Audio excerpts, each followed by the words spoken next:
Canada has just decided to censor the news. Probably a net benefit. Yeah, exactly. Yeah. What does that mean? Yeah, what does that mean? Journos, I mean. Yeah, no. Canada has decided to implement legislation that will crush journalism in their country once and for all. When we say journalism, what do we mean? The actual journalism or the joke journos? Oh, well, you can use it as you like, because it's the whole class is going to get absolutely annihilated by Trudeau's government. I didn't see it coming either, but suddenly I better not make too many jokes, but good for Trudeau. Before we begin, go and watch my latest think piece on lotus.com, why ideology is theology. I've been spending a lot of time digging into the philosophy behind just all of this and just trying to figure out what ideologies are, because nobody's actually really any good at defining them and what the alternative is. And there's a reason why the abstract doctrine of an ideology takes on the aspect of a religion, where compared to the lived political traditions of a society, which of course change with the needs of the people at the time. And actually, I think it's useful to have this spelled out so you can realize why, when someone says, I'm a Nazi, I'm a fascist, I'm a socialist, it's like, you live in the 21st century. You are actually none of those things. You may as well claim to be a Polish winged hussar. You are not these things. You're an idiot. Anyway, let's move on. So, Canada's Online News Act can only be good, right? In French, loi soit, I can't pronounce that. Commonly known as Bill C-18, is a federal statute that requires internet search engines to pay Canadian online news companies to link to their websites. We've heard this before, haven't we? Isn't this in the EU? Yes, we're going to get to it in a minute. And that's how we know this is going to fail. That's how we know this is going to crush journalism under the bureaucratic heel of the now virtuous Canadian government.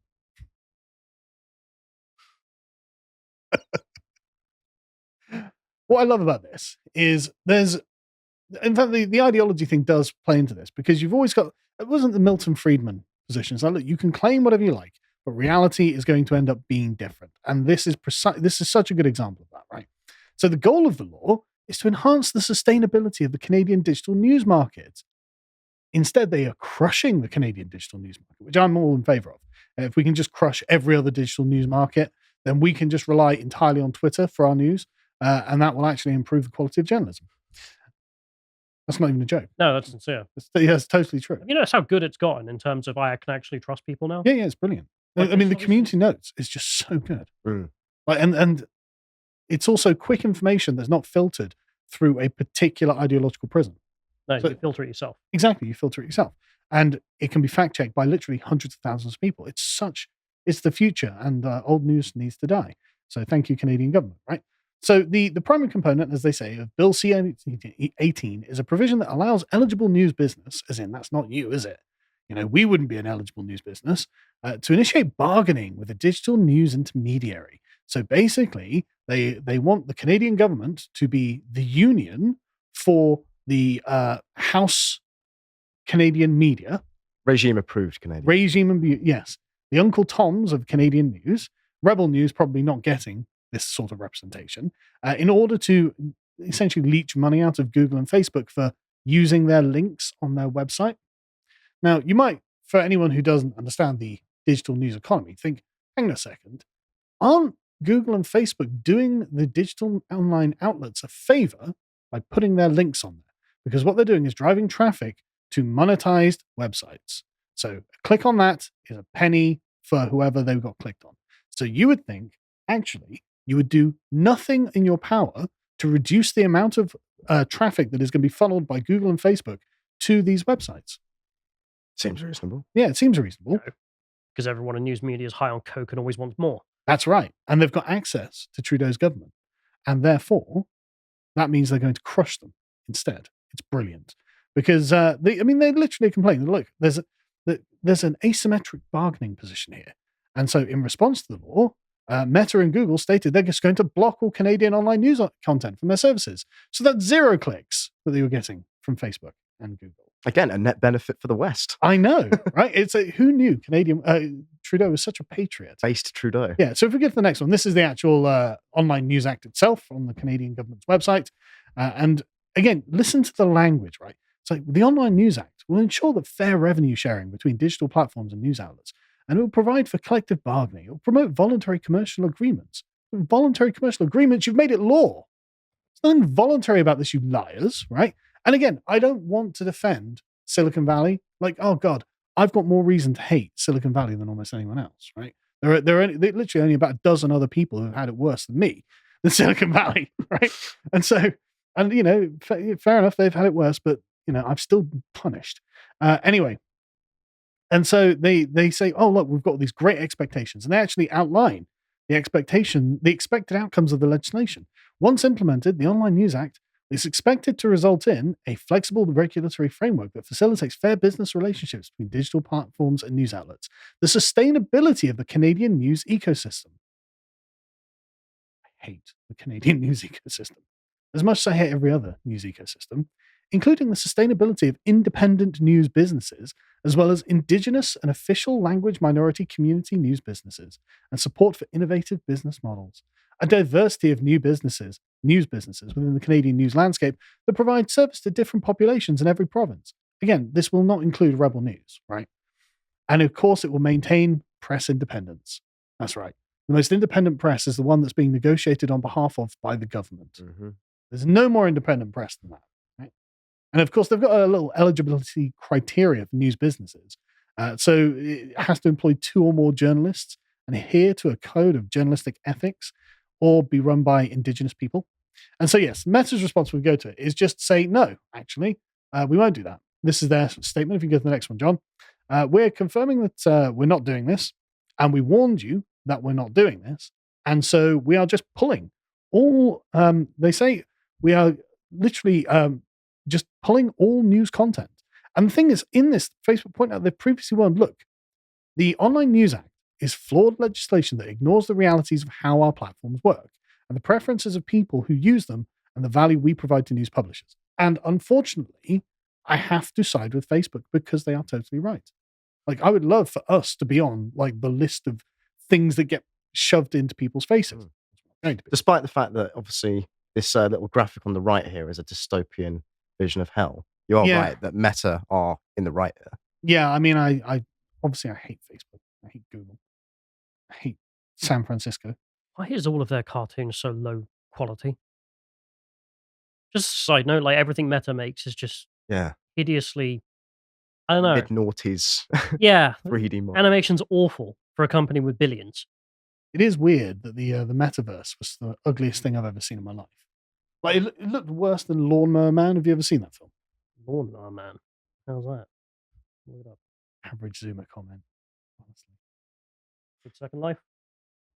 I haven't played Second Life. No. That was basically what the VR was, except worse and with less plugins, because obviously Second Life's been going for ages.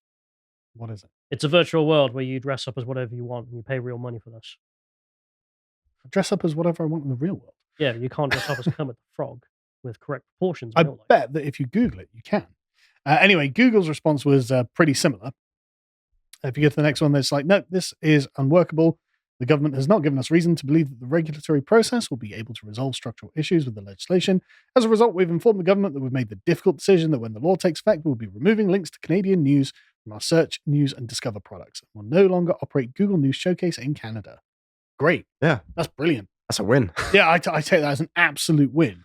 Now, we're disappointed it's come to this, but we're not going to back down on this because this has just been an attempt to just siphon money out of Silicon Valley. And don't get me wrong, I want to siphon money out of Silicon Valley too, but I do hate Canadian journalists. And it's not just Canadian journalists, but we'll get to that in a minute. So anyway, if we go to the next one, this the Canadian Broadcasting Corporation, we're like, this actually seems to be hurting our own domestic news ecosphere, as warned that it would. David Beers, the founding editor of The Tie, an online magazine, said, Meta, the colossus that owns Facebook, Instagram, and Threads, as if anyone's heard of that, flexed its muscle, and we at The Tie felt the sting. This represents a truly weird and pivotal time for digital news publishers in Canada and other countries who are considering similar moves. The outlets say they know the restriction is coming, but at the same time are dismayed as critical emergency information about the province's increasing wildfire threat is now not being shared widely on social media, where many people would access it.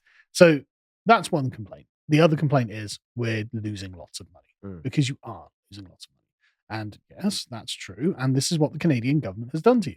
while saying, hey, we are operating in your best interest. This is a genuine political failure from the Canadian government, because I think we can recognise that Google, Meta and the Canadian government in Schmittian terms are friends, no doubt about it. Oh yeah. And the Canadian government have just said, has just stabbed both of them in the back, essentially. It's a weird sort of nationalistic move from the Canadian government, isn't it? It's like, no, our homegrown indigenous media is more important than you. Mm. And Google, actually, is it? Base Blair is bad enough. We're not having base Trudeau. Yeah, I know, right? And so this is what it looks like. We go to the next one. So a lot of news media, like CBC, in fact, themselves, obviously promote their content on Instagram or Facebook or wherever, and now they don't. So the Canadian taxpayers, as Rowan's pointing out there, paid $1.2 billion to the CBC annually and can't even see their own content. Very good. If only we could get that for the BBC. Right. You reckon the Labour will do it? Because they will see this and be like, hang on a second. God, I wish. We can try and get money out of Silicon Valley. Sorry. I don't know if you have an update on the EU stuff, but I looked up whilst we were... Oh, yeah. But go on. Okay. Well, in fact, save it, because I know where this is going, in fact, because we have been here before. But yeah, isn't that brilliant? So going back to the CBC article, the Premier David Eby said in a statement that Meta's decision to cut off news access for many people in British Columbia who use the social media sites is unacceptable. It's like, well, you literally told them that you're going to start extracting money to do it. And they were like, we don't want to do that. And they gave you plenty of advanced warning. And then you did it. And then they did it. And you're like, well, that's unacceptable. They're a private company. They can do what they want. Exactly, right? But then they're like, well, we're not going to advertise on Facebook then. It's like, great. So less taxpayer money is being wasted on Silicon Valley megacorps. Why is any being wasted on Facebook? Great question, right? But that means, literally billions of taxpayer money, dollars in Canada, if that is real money, is being given to Silicon Valley. And the people in Canada don't have to be exposed constantly to BS propaganda. This just wins all around, right? And the thing is, this was ridiculous and doomed to fail from the start, because this is a dance that has been danced with Silicon Valley and national governments before. And Google and Facebook have already won this battle in places like Australia. As Vox reported, 2 years ago this was, less than a week after suddenly banning news links for Australian users and shutting down Australian news pages to protest an upcoming law, Facebook had reassurances from the Australian government that it won't be forced to pay publishers. Took a week. It shows you the phenomenal power that they have, though. Yeah, it does. But it also shows you how... To fight tyranny. In this case, someone just came to you and said, well, you owe everyone else money. Well, no, I don't. But you do. But no. We're providing a free service that helps out the journalists in your country. The people who come and buy bread from your bakery, you owe them money? Yeah. No. Yeah. I'm shutting down the bakery then. Go to hell. Again, as of all the people I don't want to defend, Google and Facebook are really high up on that list. But these are progressive initiatives from these local governments, from these regional governments. And I just really hate them. And they're just wrong on the face of it. But anyway, obviously they've rolled this back in Australia. And so Facebook are like, right, we'll turn on the tap again. Your local media can start making money again. Now, there are people who are like, well, doesn't this tell us about the warning of all the centralized content? It's like, yeah, we've been saying this for years, but you weren't listening. So what does it mean? Anyway, moving on as well, Google won this battle in Spain too, because apparently 2021, Google News relaunched in Spain. Because, of course, the Spanish government were like, okay, fine, we will not try and extort you like the Australians and the Canadian government is doing. And again, this is exactly the same. Google, the Spanish government were like, hey, you're going to have to pay us. And Google said, no, we don't. No one's heard of Spain. Goodbye. Turned off the tap. And 8 years later, the Spanish came crawling back to Google saying, okay, you don't have to pay a fee for Spain's entire media industry. And you can negotiate on an individual basis. That's the key point. Yes. And that was the thing I found when we were looking out. So the European Copyright Directive was passed. And what happens in the EU, specifically Germany, because it's basically just Germany. It turns out, I was reading here, that the companies did end up signing, specifically Google, to pay more than 300 publishers within the European Union for their content. 2/3 of those publishers are all German. Of course they are. And obviously the vast majority are state-run. Of course they are. Doubtless. So they did actually lose in one instance, at least, the German instance. Well, this is more a sort of sort of a backhanded deal, really, isn't it? Yeah. It's like, look, we will pay your little pet house media, a small amount of money, and then we don't have to pay everyone else anything. There is something slightly more going on here. At least there's been argued from the circles I've seen as to why they went through with this. Go on. I'll just end this off with one more fact, being that France fined them 500 million euros in 2021 for not paying French media, state-run media. Did they pay it? I presume they did. It doesn't tell me in this article in front of me. But there was an argument at the time. The reason the EU actually went with this is not because anyone cares that this is moral or immoral or corrupt. That's business as usual. The argument from the EU is, why have the damn Yankees got all the Silicon Valley? Why don't we have some of that? We're a pretty advanced set of economies. If we, blah, blah, blah, the EU altogether could be bigger than the United States. They were totally upfront about saying it. Yeah. It's literally just jealousy. But it's also kind of geopolitics in the sense of, what if we set up some trade barriers in this form, and in that way start incentivizing tech to be built in the European Union instead of all being in Yankeedom? That's why we're all using the German version of Twitter. Well, it seems to be the case, at least in Germany, that Google went, well, we can't have that, and did back out, and then just pays the money because it's easier to get rid of that trade barrier to maintain the global dominance they have. But with Canada, they're not going to compete. No. So, yeah, just screw them, turn off the taps. Yeah. You are going to win that one for sure. Yeah. Well, Google and Facebook are definitely going to win this. Because like I said, we've danced this dance before, and there is just simply no chance that Canada is going to be able to put enough pressure on Google and Facebook to capitulate. So this will be rescinded at some point in the near future. And it was a really stupid thing to do because it's just going to hurt your own domestic media, as the CBC had to report. If you appreciated that segment from the podcast The Lotus Eaters, you can go to lotuseaters.com to get access to all the premium content that's on the site, such as the Epoch series, this episode on the Bourbon Restoration with Rupert August. If you'd like to find out what else is being put out, you can follow on Getter at lotuseaters_com on Getter. Thank you and goodbye.